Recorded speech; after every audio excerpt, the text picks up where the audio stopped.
Introducing National Streaming Sports, live and on-demand sports talk programming that you can access 24/7. For the premier sports talk experience, tap into our Roku channel.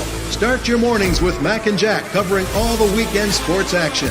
Then pour a cup and enjoy all the sports you can drink on the Coffee and Sports podcast. At midday, talk sports from east to west on the Coast to Coast podcast. Followed at night by some hot girl talk with Prim and Proper Sports featuring Sonja Pearson. Talk boxing on the Gloved Fist.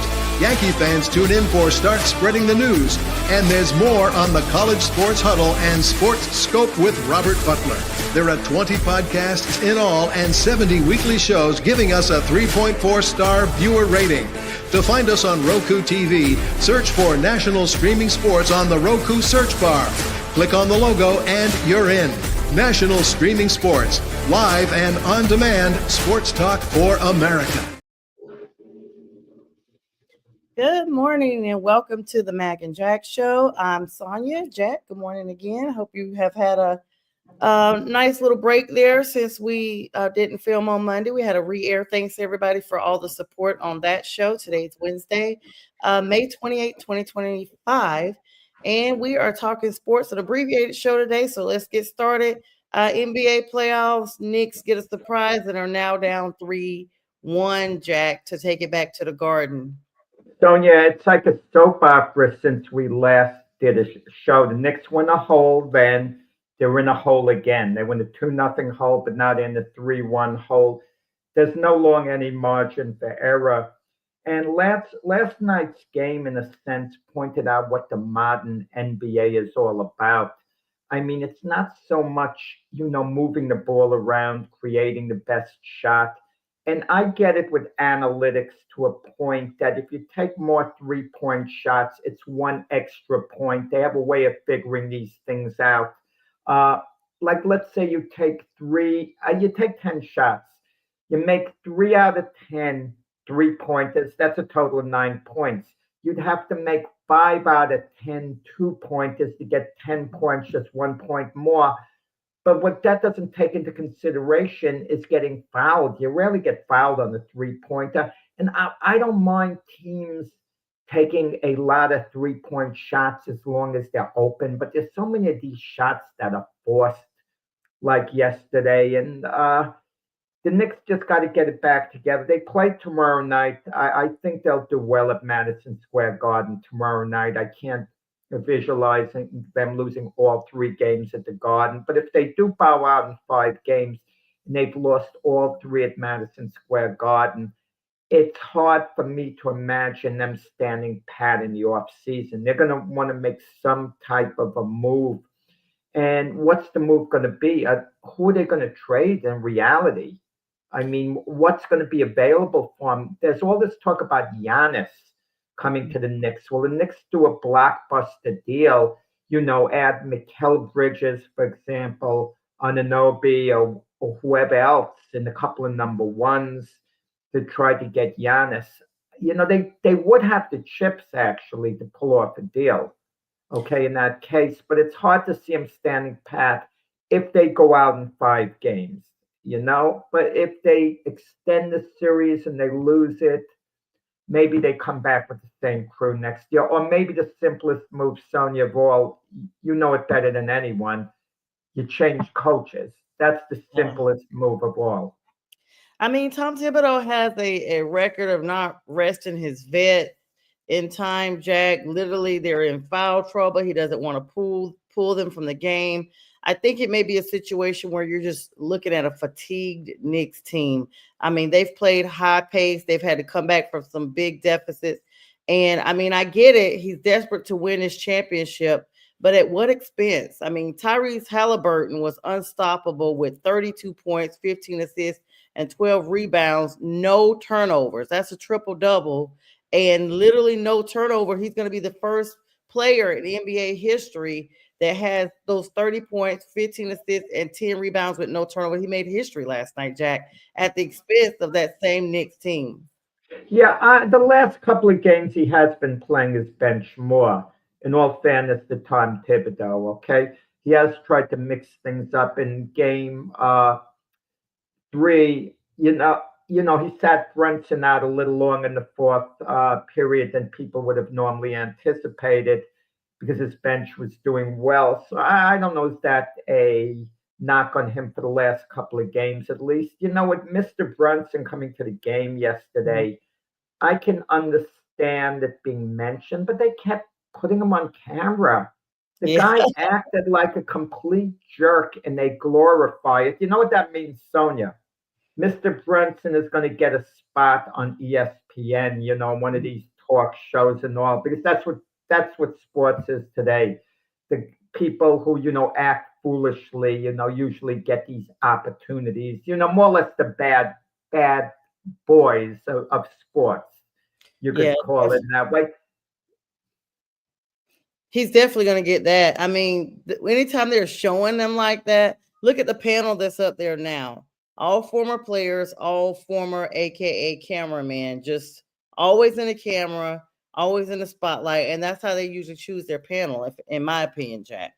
Oh yeah, the guys like the Draymond Greens who are constantly Oh, being a I half on the wasn't a court. fan of him He being on just the plays panel. prominently. And in all fairness, Charles Barkley, who I think is a great guy now, a great individual, was a knucklehead when he played. The comments he'd make, he criticizes other people, but Charles Barkley during the Olympics, he hit an overmatched play. I forgot the country with an elbow in the chest, a hard elbow Mhm. deliberately. And that team was so overmatched, and the player didn't do anything to Barkley. And Barkley wanted to get his respect. He was claiming, "Oh, you tried to do something to me. I'm going to give it back to you." And replay showed none of that went on. But that was Barkley at the time. He's turned into a great guy, since then. But you want to. They like big personalities like the Michael Irvins. Constantly got into difficulty, off the field. But of course, that's his ticket to, getting one of these plum jobs, the sports. And Keyshawn Johnson, not a good teammate, at all when he was with the Jets. Not to Wayne Corbett at least. And he was a bit of a lightning rod. He gets a position, sports talk, so on. Maybe that's good in a sense, Sonia. When I give you a hard time, maybe that's my ticket to getting somewhere. Maybe so, maybe so. And we want to apologize because we're having some connection issues to the Roku channel. I've tried a few times, so we're going to have to rebroadcast this a little bit later on. So for our Roku audience, we apologize. You were watching the re-air, but good morning to everyone watching on all the social media platforms. Carl Anthony Towns, Jack, just still re-injured that right knee, coming out pretty gingerly, actually. Looked like it had been bothering him sometime during the fourth quarter. Do you think that's impactful for the game going forward? Yeah, I do. Most likelihood it is. When I saw him hobbling around when he got up, my reaction was take him out, take him out. I Mhm. don't mean he had an injury per se, that he was putting himself on this severe additional risk. I don't know. But he was in bad shape hobbling around. He's going to be very sore. He's going to be very sore. But yeah, but credit to Carl Anthony Towns. He had such heart and so on to want to stay in there. He willed himself to staying in there.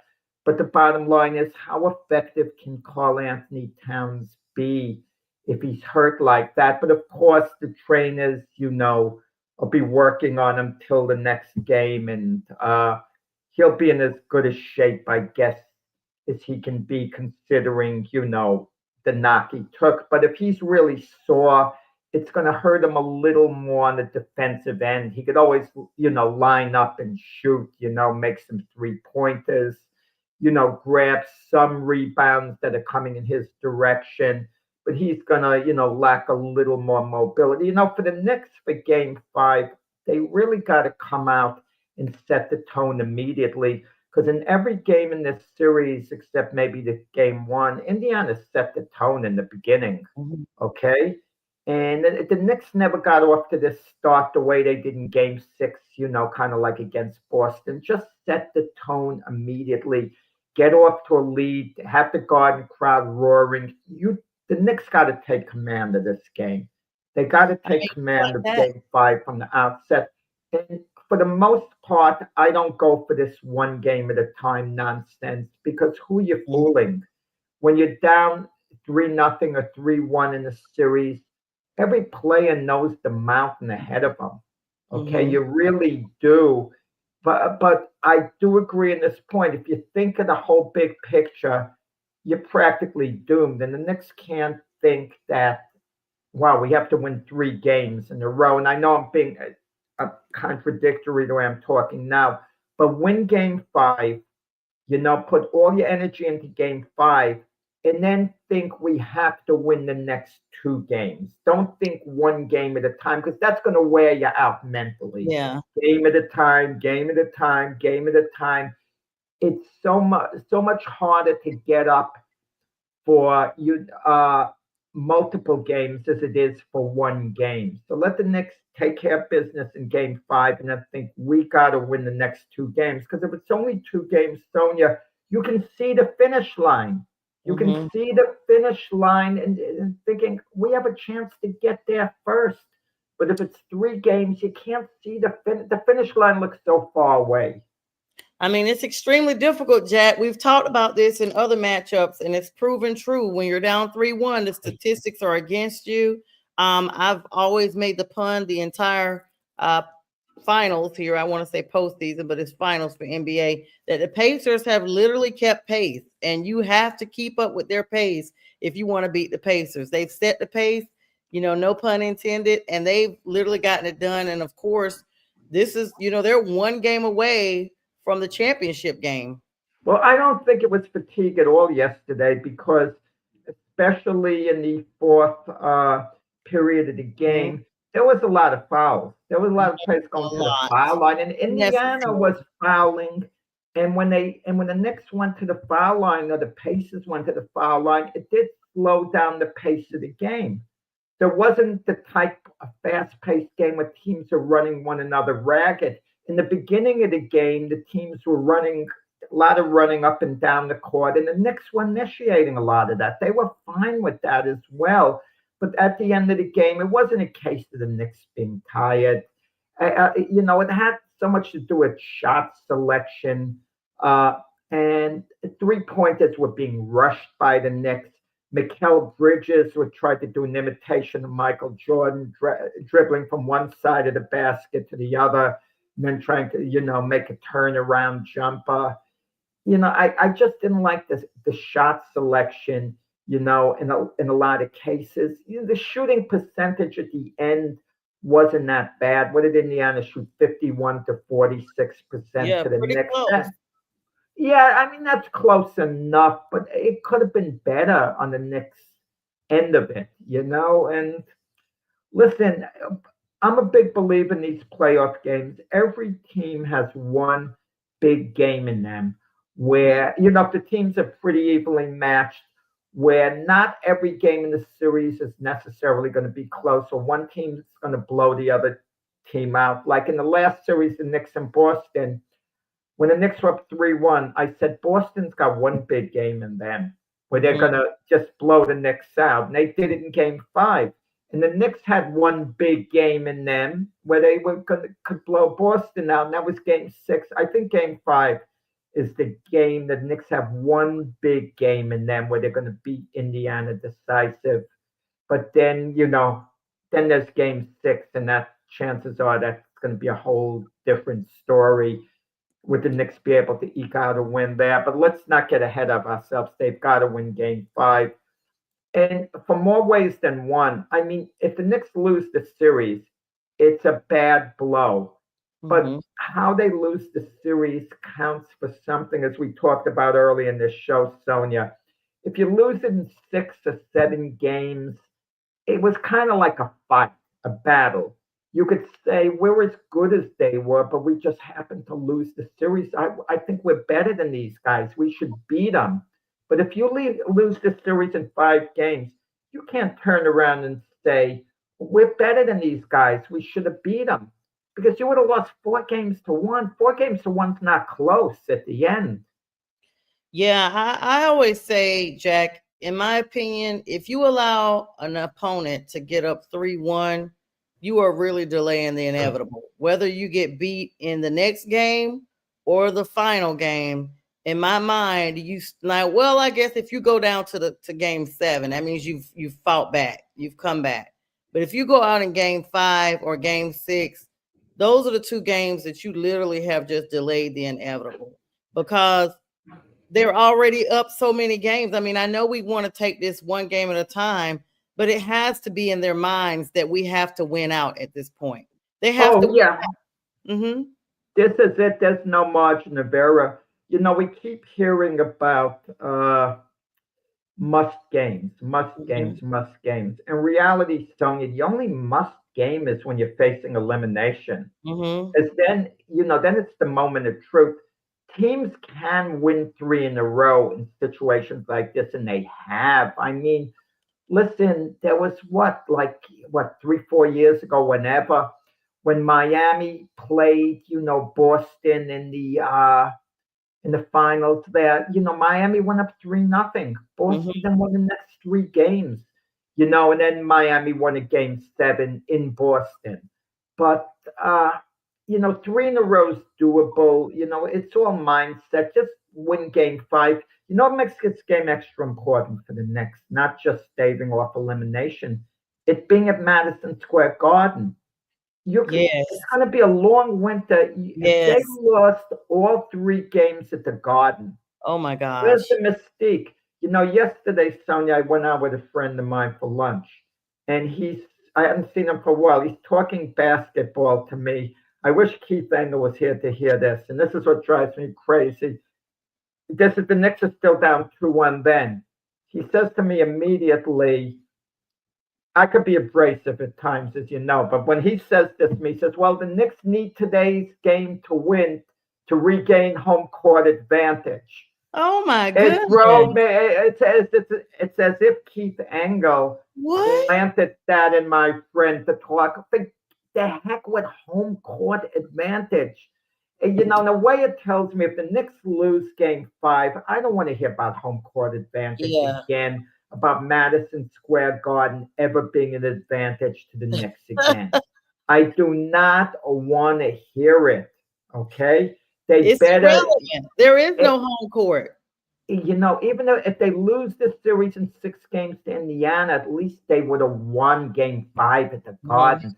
But if they lose all three at the Garden, I mean, what's the mystique of playing at Madison Square Garden? And the Knicks arguably have the best fan base in the world for any Mhm. team sport for sport. They've stuck with this team. They've cheered for this team. It's rare where they'll ever boo this team. It's an underrated fan base, the Knicks fan base. It's absolutely fantastic. I mean, they're loyal to the Knicks. The Knicks charge sky high prices, making it so difficult to go to a Knicks game. And they deserve better No, than this. they still pack the stadiums. Well, They're the arena, they're Madison real Square arenas. Garden, and Mhm. and it's a magic place to play. You kind of wonder the Pacers' mindset in game 5. I know they're going to say all the right things. We're going to hear it's far from over. It's not far from over. You're up 3-1. You're Yeah. close. You're close. And none of this nonsense with that. It's far from over. And then you're getting Reggie Miller. He's doing the broadcast, for TNT. And it's a very sensitive issue because Reggie Miller is a Pacer icon, Mhm. arguably probably the greatest Indiana Pacer in team history, But and Reggie Miller, when the Pacers had a 13-point lead, in the second half, he's saying it it means nothing at all. What do you mean it means nothing at all, Reggie? It's a 13-point Oh, lead. it Don't tell means me it means nothing at all. absolutely. I mean, and you could put it in other way. It meant something, because Indiana was protecting the cushion. I know a team could come back from it, but Reggie Miller's doing a good job. And kudos to him as a broadcaster. He's being very sensitive to call it down the middle. He's shown no favoritism towards the Pacers in this broadcast. He's trying to be very professional, and Reggie Miller is doing a good job. And, too, they were pointing out yesterday, they were letting the players play to a large degree. In my view, there was certain contacts being made, but how fouls are called has to change. One player's dribbling, and Oh my goodness, that was the they, worst. they move into another player, and the players on defense who can't help it, he's not initiating the contacts, been being called for fouls. And I think it's the old NBA theory. Whenever there's contact, somebody has to get blamed. It's like the teacher. It's like the teacher writing on the blackboard and someone throws a spitball at the teacher. The teacher doesn't know who it is. So someone gets pointed out and has to Yep. get blamed. Yes, I mean, it's the same thing. And you know what, Jack? To that same end, New York threw a challenge and won the challenge and still lost the timeout. And it's like, how in the world do you throw a challenge and you're still punished for it? It's a way to discourage you from questioning the refs. Somebody's got to step in to balance this thing out. It's hard to ref basketball. I mean, really hard. I know the officials have a hard job. I'm glad the NBA enacted some type of challenge, but the NBA players are so good. They can the way they hook one another's arms quickly, and it doesn't look intentional, but they have a way of, disrupting shots.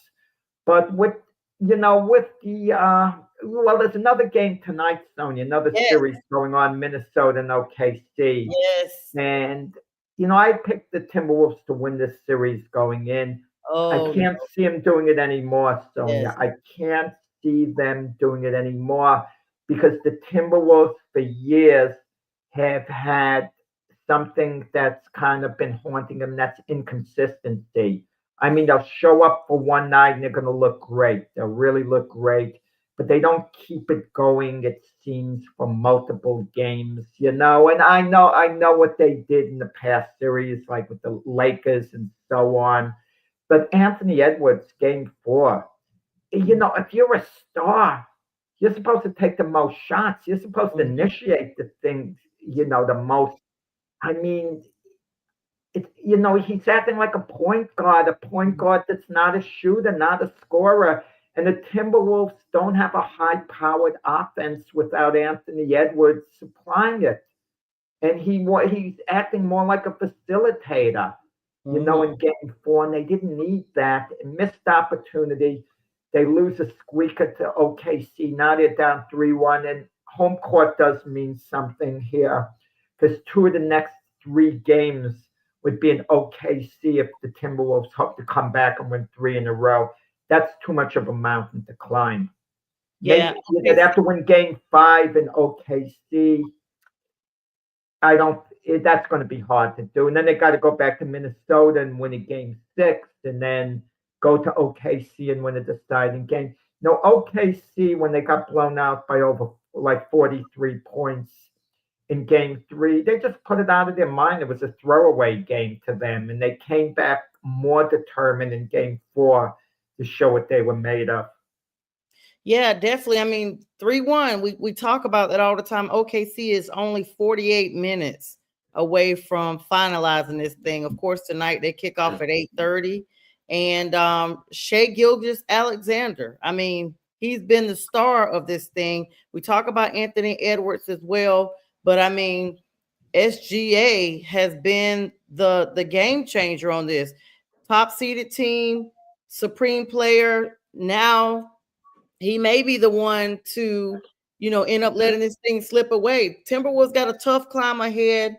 They got to look at their offensive issues and they got to win 3 straight. I know we said one game at a time, but if they had not dropped that many in a row this whole season, we're hoping that that kicks off here in the finals because they're going to need it because tonight could be it, Jack. Yeah, 128-26, very, very close. But the point is they still got the L. yeah, well, you know what I don't understand? Why doesn't anyone talk about SGA being the future face of the NBA? No one really talks. They talk about Anthony Edwards, and Anthony Edwards is a good team guy. The trouble he has off the court and his personal issues, That's another area. I mean, that might affect him of being the face of the NBA. We don't know, but the truth of the matter is, you have certain other star players in the past who had some big issues of their own, and they became the face of the NBA. And I could point out, several of them if I wanted to, but I'd rather not. Doesn't mean that they're bad people at all. It doesn't mean that at all. But and I mean that about Anthony Edwards. He's a real team guy. He tries to encourage his teammates, and everything's involved. I'm just talking about how he is as a basketball player. SGA is better. And Mhm. but Anthony Edwards is more charismatic. SGA is not, for whatever reason, he's not charismatic. He's just a great player and, not Well, I mean, charismatic. I I'll don't know say why. He's just great. That's he all. he is, but in certain positions, Jack, at least in the playoffs here, when he doesn't have the room, if they block him in, if they play defense on him, he cannot make the big plays. If he's Who are you boxed talking about? in, SGA? I'm talking about Anthony Edwards. He can't get Oh, Ant-Man. He can't get these buckets, even though they're saying he's the face of the NBA or they're looking at it. Charles Barkley talked about this and he blasted people that are saying that because Edwards in the second half of this game, in the first half, actually, he only had 2 shots in the first half, 13 for the game, and only had 16 points. He didn't even hit his 3-pointers. How are you the face of the NBA when you can't even box out, you can't get against the defense, you can't zone out, and you can't make the big plays but we've seen Anthony Edwards take over games in the past in the and past, show right? that real star quality. And he's the one player that the Timberwolves build around. I mean, teams have a player like that. In OKC, it's SGA. Certain teams have co-players like that. The Celtics, like Tatum and Brown. But you look at the Milwaukee Bucks. They tried to build around Giannis. The Sixers Mhm. didn't work out. They tried to build around Embiid. Certain teams try to have co-stars and it doesn't work. Like Phoenix was a disaster with Devin Booker, and Kevin Durant. The Warriors always try to build around Steph Curry. They'll try that going forward. But you know, but Anthony Edwards, has got to take, the next step at some point, and this was the year to do it. And he's a heck of a player, Anthony Edwards. I'm not criticizing him. If you tell me Anthony Edwards is one of the top 10 players in the NBA, maybe he sneaks into the top 10, but he's not this superstar that everyone is, just about projecting him to be. Let's talk about one of his counterparts here. That as we get ready, kind of the last couple of minutes here, we're going to have an abbreviated show here today. Jack and myself, we have some obligations this morning, but we'll be up with you on Friday. Julius Randle. I mean, cannot dribble very well, but one of the hottest players in the postseason. Just did not the coach Finch did not even go with him because his dribbling was so bad that every time he got the ball, he was attacked. The Thunder just 28 minutes was all he had. Just OKC just obliterated him. At halftime, he only had 5 points. They literally put the icing on Julius Randle. And I think with them icing that offense like that, this may be a run that is unstoppable for the T Wolves tonight, Jack. Yeah, well, the T Wolves were relying on their bench that was somewhat effective. And like we said in the past show, you kind of wait for Rudy Gobert. Step up. Come on. Step up. I know he's basically a rim protector. You have him there, for defense, rebounds, etc. But they need him to be a little more of an offensive presence, getting the ball inside, because that would open things up a little more. And he just hasn't delivered that way. Yeah, of course, OKC and the Thunder tonight.